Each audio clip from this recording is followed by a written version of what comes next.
So this guy, we went to go fetch water, and this guy was telling me his plans. We get to primary 6, he was going to take this common entrance. And after that, he is going to be going to school. He wants to be this, he wants to be that.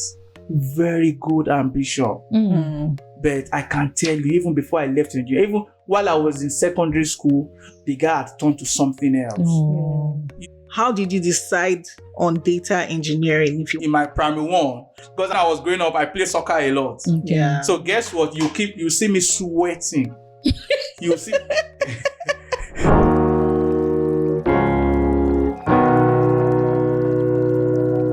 Welcome to Life as We See It podcast with A and A, where we bring you relatable, inspiring, and educational experiences about life and just stories in general. So today we have another guest with us, but before that, I have the adorable Zuki. Hello. Zuki, good to see you. And then today we have a very important and a special guest, and his name is Opeyemi. And he is, first of all, a dad and then a data engineer. And he's a business owner or an entrepreneur, whatever you like to call it. And he's here to share his story with us. So please welcome him.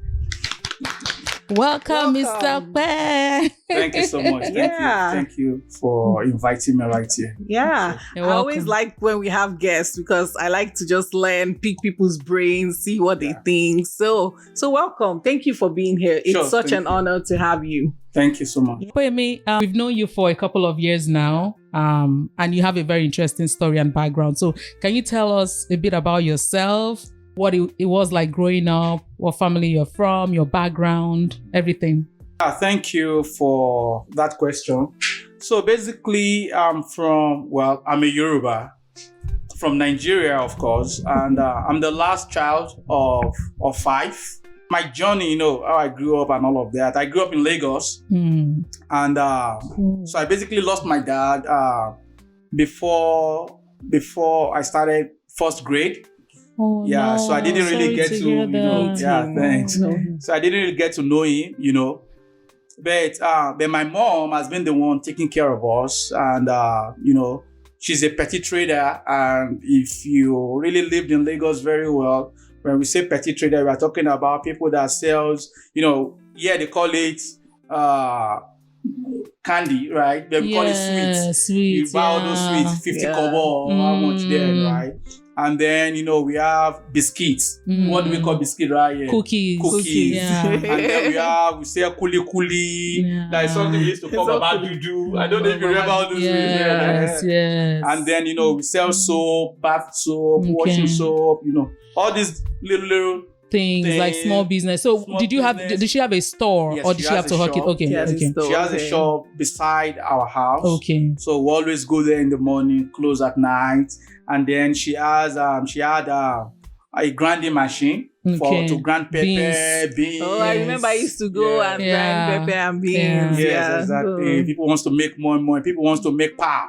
Yeah. We do all of those things. Whenever there is no electricity power, as in Nigeria, we also have the one that will buy fuel, that's petrol. We will also use that. And then at some point when I was also growing up, I also hawked orange. Wow. A little bit. I did that a little bit. And grape. If I say grape, I don't mean the grape we have. Those like grapefruits. Yeah. Grapefruit, So I hawked that. And also we sold bread a lot. So we'll go to the bakery in the morning, like 5:30 a.m. in the morning. We'll go and get bread. We'll sell bread. Then in the evening, we go to the bakery again. So they knew me very well. Wow, right? This really opens my eye to your back. Like, wow, I didn't know all of this about you. Makes sense.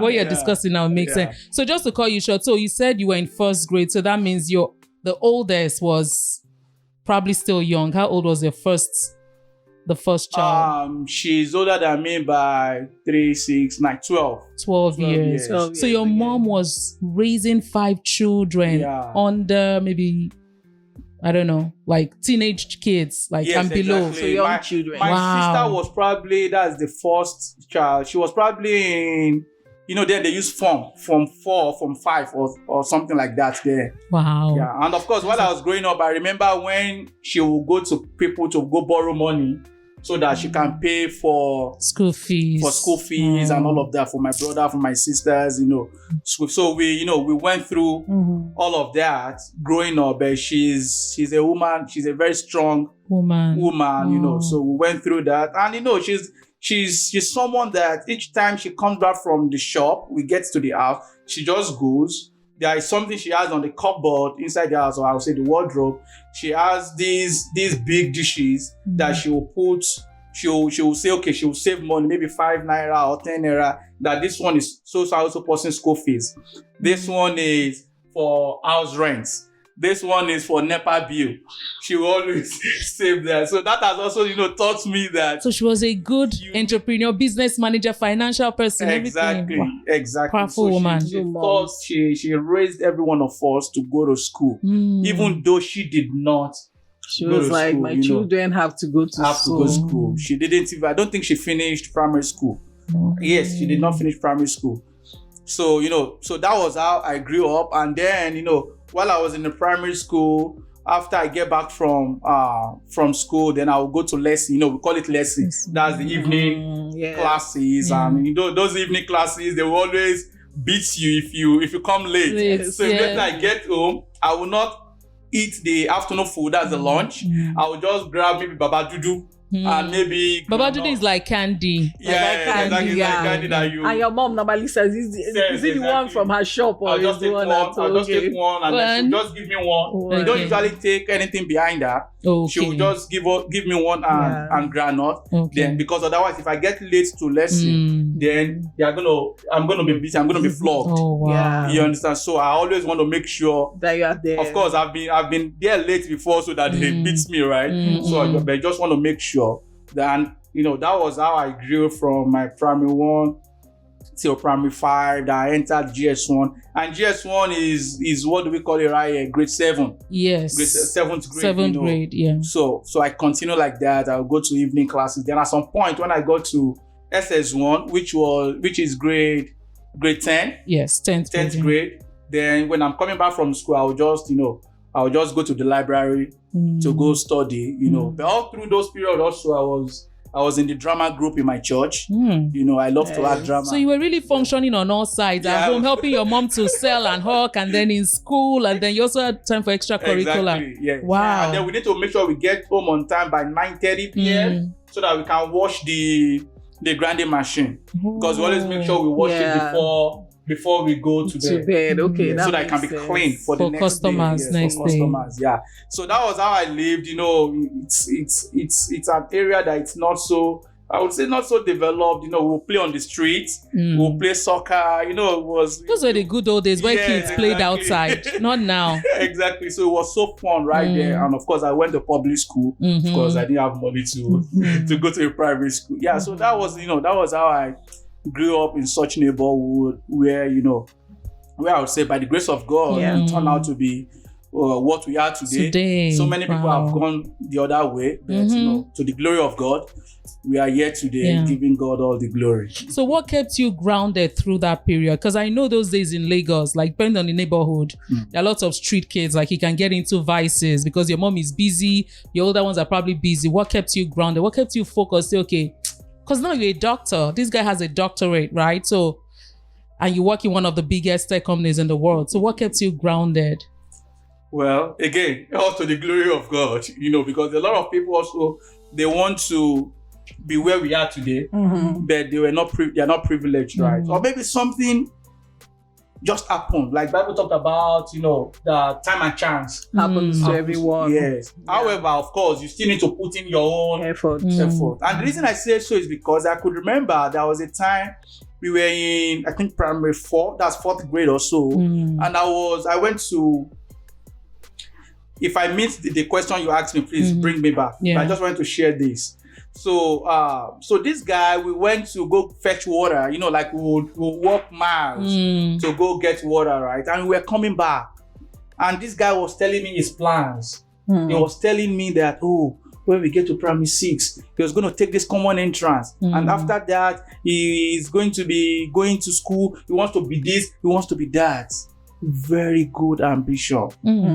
But I can tell you, even before I left Nigeria, even while I was in secondary school, the guy had turned to something else. You know, so whatever happened, I don't know. But that's why I said, first thing is, let's be grateful to God that brings to our path the good ones. You know.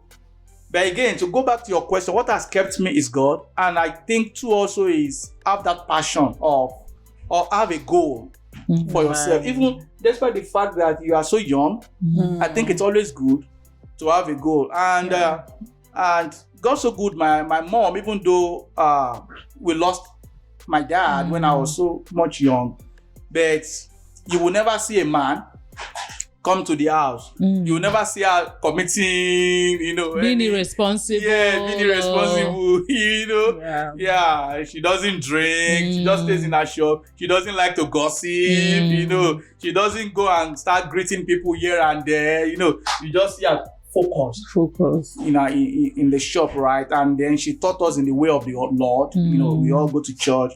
My sister was in the choir. My brother that I followed also was in the choir. We were both in the choir at some point when I was like maybe 7-8 years old, and then that choir was dissolved then. So me, I just moved to Sunday school. Why will the choir dissolve? That was junior choir there. Okay. So many things were going on. So but not the church choir, because that was just junior choir trying to train us. Yeah.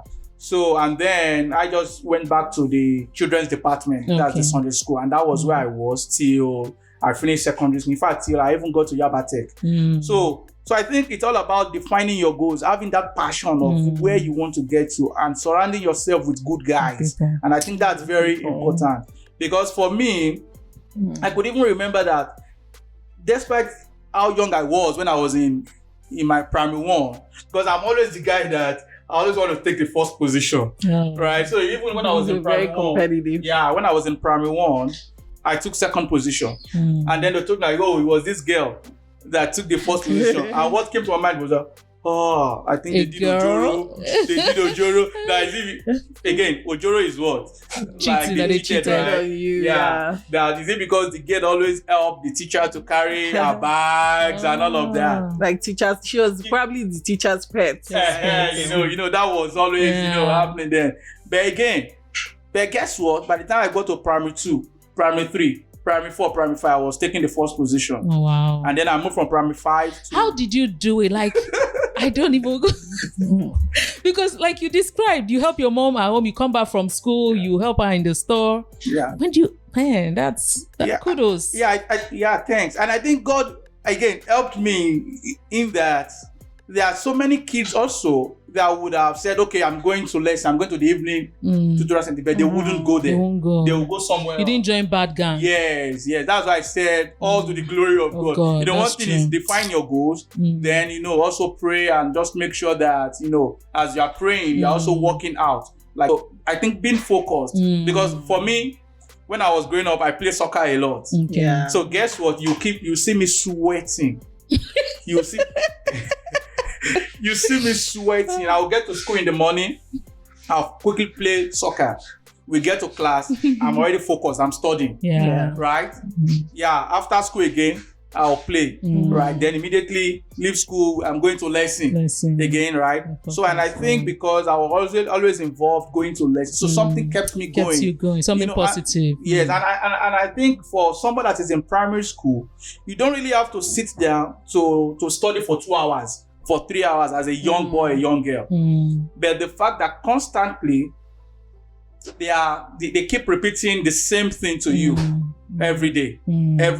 I could remember for me, when I was in primary 1 in school, I was in primary 1 in the lesson. And again, I forgot this. My sister was teaching in that lesson when she finished secondary school. She was teaching there.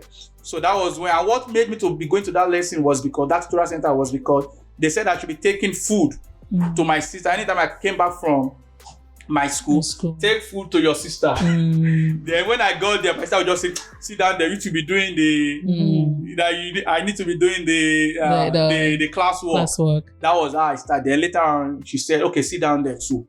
That even when she left the lesson to go to our own university, I was still there. And that was how, I kept growing. And then we did an exam in primary 1, and then I did pretty well. So they promoted me to primary 2 in that lesson while I was still in primary 1 in school. So I was always a year ahead. That even when I was in primary 4 in my school, they wanted me to move from primary 4 to GSS 1. That's from 4th grade to 7th grade. Triple promotion. Yeah, but for some reason, because of the I think they made some mistakes in the logistics. I'd already paid for registration and all of that. But when I was supposed to go and take the exam, I think some things happened and I couldn't take the exam. Wow. I had to now take it when I was in primary 5. Okay. And again, when I got from primary 5 to GS1, right, that 5th grade to 7th grade, you will think that I should just settle for 2nd or 3rd or 5th position, right? But I got to GS1, right? And then I took 2nd position again. Okay. I was like, what's going on? No, because I traveled to my village. When I came back, somebody had already helped me to collect my report card, and I saw a 2nd. I said, come. Who took the 1st position? They told me, I said, So the next school year, GS2, GS3, I just took my 1st position. Because I just thought that it's for me, it's not for anybody else. That's good. So you've always been very competitive. That's what I'm gathering from this. Exactly. And you're like, okay. So you saw someone took the 2nd position, you were like, how can I take the 1st position the next time? So just quick question. So tell us about like your career journey. I know you said you're a data engineer, you're a business owner. How has it been, your academic journey? How did you decide on data engineering? If you want to tell us about that. Sure. Very good question. One thing I was quickly going to say is that, to go back to that being competitive. So one thing about me is that the fact that I'm competitive doesn't mean I don't like to teach people. I don't like to train people. The only thing is just that we shouldn't be talking during the exam. Oh. Yeah, but I will teach you. I always encourage people. Let's move. You can do this thing. And that's why I have my tutorial center. That's why because I like always to teach. Teaching people. I like to impact them, and we'll still get there. We'll still get there. Yeah. But being competitive is just that you don't want to settle for the less.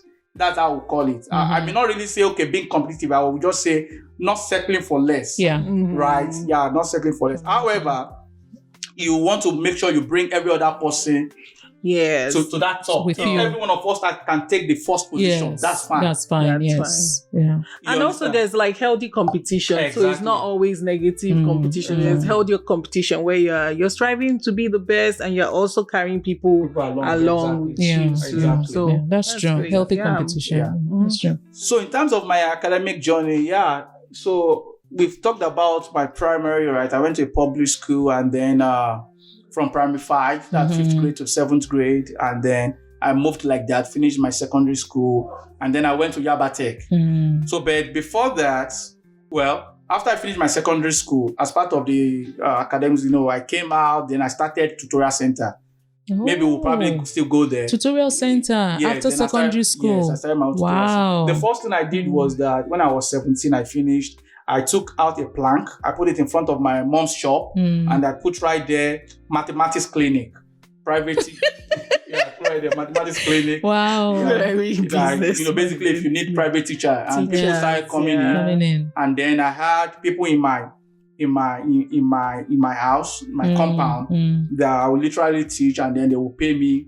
Wow. They will give me maybe 10 naira then for every teaching, and some will give me food. Maybe whatever rolls. They can afford to. Exactly. Yes. And there was a place they gave me at the back of my street that there is this man that had a community center. He gave me a place, and the person that was managing it is a friend to my brother, my elder first son, who is a vice principal of a British school right now in Apapa.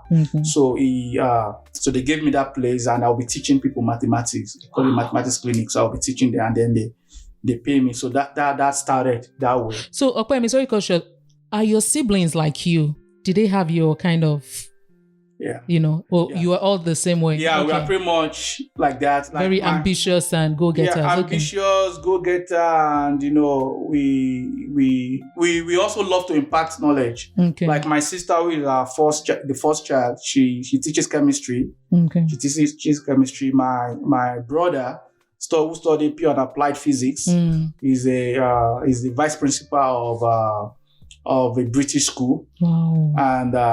And then the third one, he doesn't really like teaching, but he works with logistics company. And then the other one that I followed, also he teaches, he prepared me for SAT, IGCSE, and all likes like that. You know, he studied chemical engineering. Okay. Then I studied industrial chemistry. So, but again, while I finished secondary school and I was doing all this teaching, right, and then I entered Yaba Tech, I was doing electrical, electrical electronics engineering. Okay. So I did that for 2 years, ND. While I was doing that, I was trying my jam as well because I wanted to do medicine. Okay. I wanted to do medicine. Everyone in Nigeria then wanted to do medicine. Exactly. Before social media became a thing, everyone was medicine, lawyer, or something. Yeah. So I wanted to do medicine, but eventually I got into University of Ibadan. Okay. But while I was doing that, while before I even got to Yaba Tech, right, I and one big brother in my church, we now started officially, aside from the mathematics claim that I was doing before, we now started officially a tutorial center, which we call Choicest Tutorial Center. Because a lot of people always disturb us in the church. Teach me this, teach me that. They always disturb the bros as well. Teach me this. I now told him that, bros, why don't we just come together? Because now very business savvy, how to make money, convert it to money. Convert your skill to money. Yeah. And that was how I also fend for myself during school, and of course with my mom and my siblings. And also at every holiday in school when I was in UI, I also help my brother that I said that is the VP of a British school. Then he was teaching at one other private school. He had a lot of private students that was making good money. And then will call me, then I will, go and teach all those high school kids and all of that. So from Yaba Tech, then I went into UI.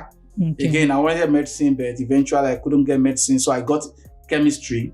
So I then, switched to industrial chemistry along the way. And because I was going to cross to medicine, but the HOD, myself and some other guys, very good students in the class, we borrowed some other courses that would allow us to cross to medicine. But the HOD as at then did not allow us to cross to medicine, because it was like, if you guys are my best students leave chemistry, then who are those that will come out with first class? Right? So it didn't allow us to go, and pretty much a lot of us came out with first class at the end of the day. So we double our hearts. First class is like to come out with first class in Nigeria. First class is summa cum. Is it summa cum laude or magna cum laude? No, summa cum laude. In the US. Summa cum laude, like the highest. The highest.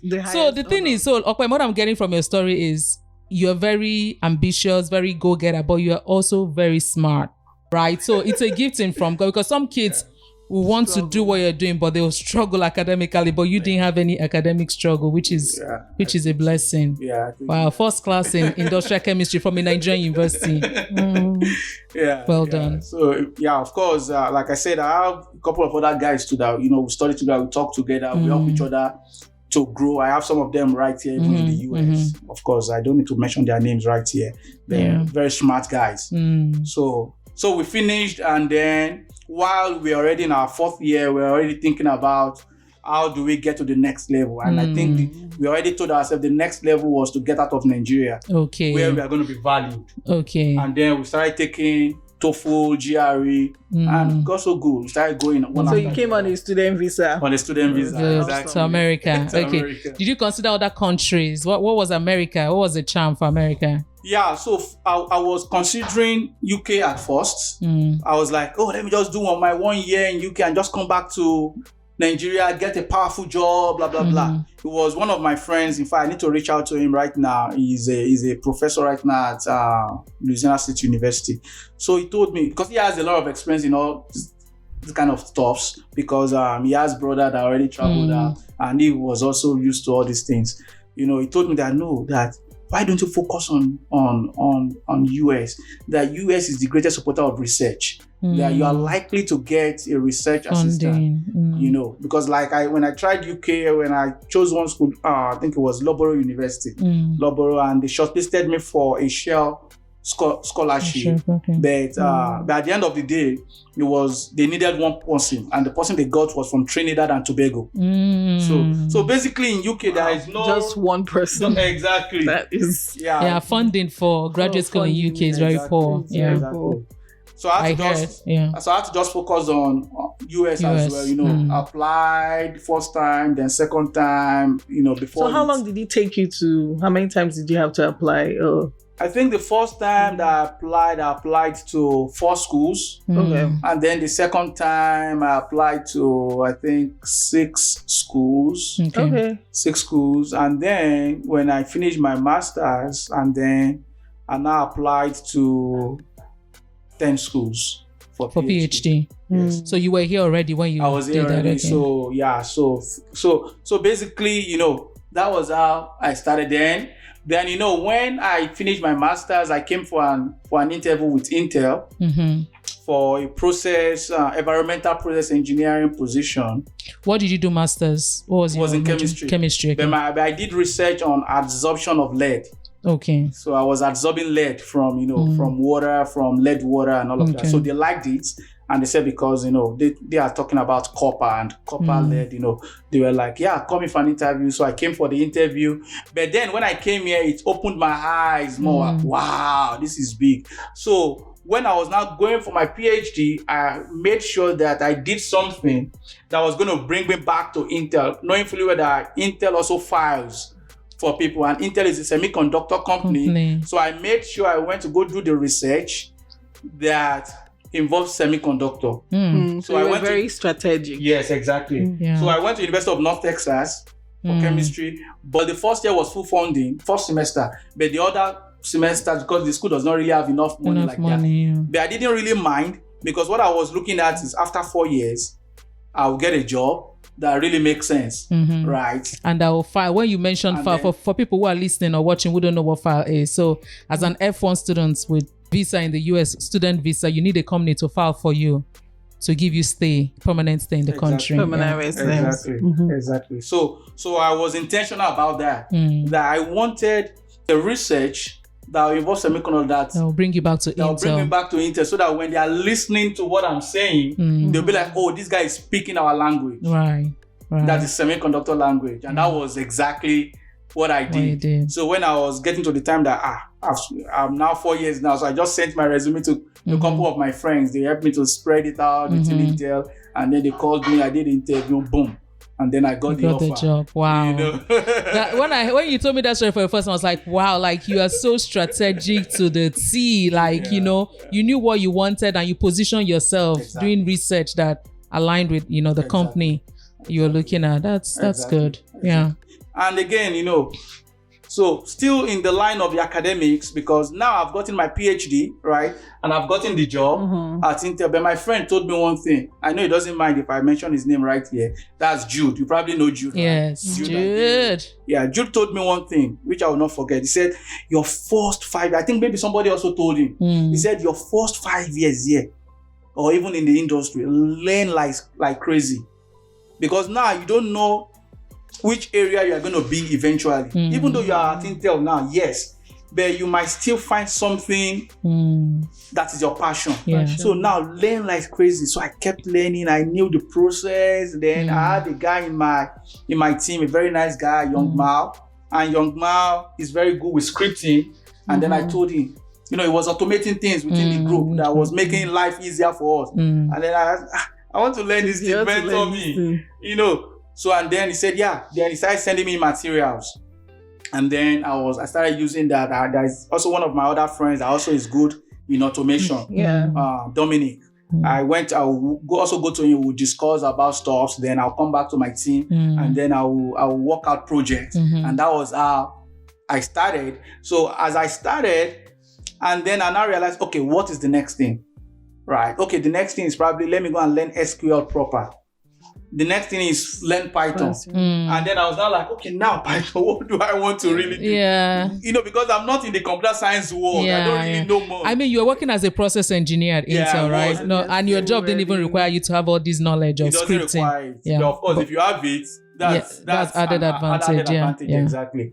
So, and then I went online, read blogs, go on YouTube. That was how I started learning that there's something called machine learning, data science, and then I just jump in. While I jumped in, so I started taking courses, Udemy and all of that, EDX, and then I now said, okay, so while I was doing that, when you are learning on your own, sometimes if you are not careful, when you get home today, you'll be like, I'm tired, right? And also, I wanted to accelerate what I wanted. I didn't want to take too much time because I knew I'd already spent maybe at that time 3.5 years at Intel or something, and I knew I needed to quickly make decisions because when you start, when you are making some decisions late or making some switch, you need to do them real quick. Otherwise, when you start spending 7 years, 8 years, 9 years, you get stuck.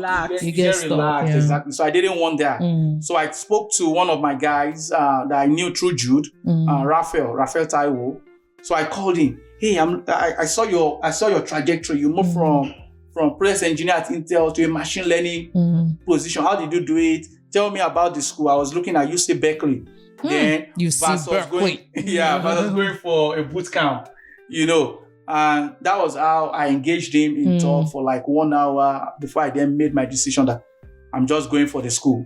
And then I went right there, went through the school, quickly took up internship with Amazon, and then I left Intel. Okay. And then, so wait, at UC Berkeley, how long was it? Mine was, I took 20 months. 20 months. Well, and it was executive. Master's in data science. Okay. They didn't call it executive, just a master's in data science. Okay, but it was online. It was virtual. So you were still working at Intel, but also doing the UC Berkeley. Yeah, my first semester I was at Intel. Then half of my second semester I was at Intel, and then I now resigned at Intel. My third semester I was at Amazon doing my internship using the degree, the data. Degree, okay. Yeah, and then my fifth semester I was at home. I was not working. Okay. I took three courses, full workload. I didn't even have time for anything anymore, even for myself. Wow. Like I said, I wanted to grab it on time and just get to that room real quick. And then after that, while I was doing that semester, then I got another job with Tokyo Electron as a data engineer. Okay. Now you can see that you're moving. You've moved. Switched. Yeah. I've moved. So I worked there for a year, and then I went to Amazon. That was I started Amazon 2 months ago. This is April. Yeah. Wow. So this is inspiring. I don't even want to ask you what is next because maybe you tell us is I don't even know. Maybe Google higher than PhD. No, a PhD. He has reached the peak now. I'm talking now of like company, right? So now he's a data engineer in Amazon. Maybe the next thing is to be a senior executive vice president in Google. Yes. And anything is possible with your drive. You can achieve it. Like you're just doing so many things. Yeah. Thank you. I want to piggyback on something. So I like that you mentioned mentorship, and I like that you mentioned that you were the one that initiated it. So I'm just curious, did you pay those mentors? Like you called Raphael, or am I the one that taught you about the UC Berkeley data science program? Yeah, the data science program. And there was one that specifically taught you how to automate. Yes, Intel, Jamal. Okay, so did you pay? How was that relation? How did you? Because I know that a lot of people they know what they want. They just don't know how to get it. Yeah. They know somebody that has it. How do you initiate mentorship? So I see somebody that I want to learn from, but I'm hesitant. I don't know how to approach the person or whether the person will take me. Or so basically tell us more about that mentorship and how big of a role it played in getting you to where you are now. Yeah. Good question. I think maybe for me, because it's not difficult for me to ask people stuff. Yes. I think I'm just that kind of person. And I also think because even before people ask me stuff, I give it to them. Like somebody told me one time, for a couple of people, that when you ask Ope A, B, and C, Ope will give you A to C. You give them more than they Have you tried it this way? Yes. No, do it. I feel like a Superman. Yeah, You have moments of seriously. doubt. That's I'm like, Yeah. oh, I know I was intentional. I did this. Yeah, I thought about that. And that's right. That's good. But what about the people that are not intentional? Yeah. That are still like trying to figure things through out. it. Or to encourage somebody, how Yeah. did you overcome that? Yeah.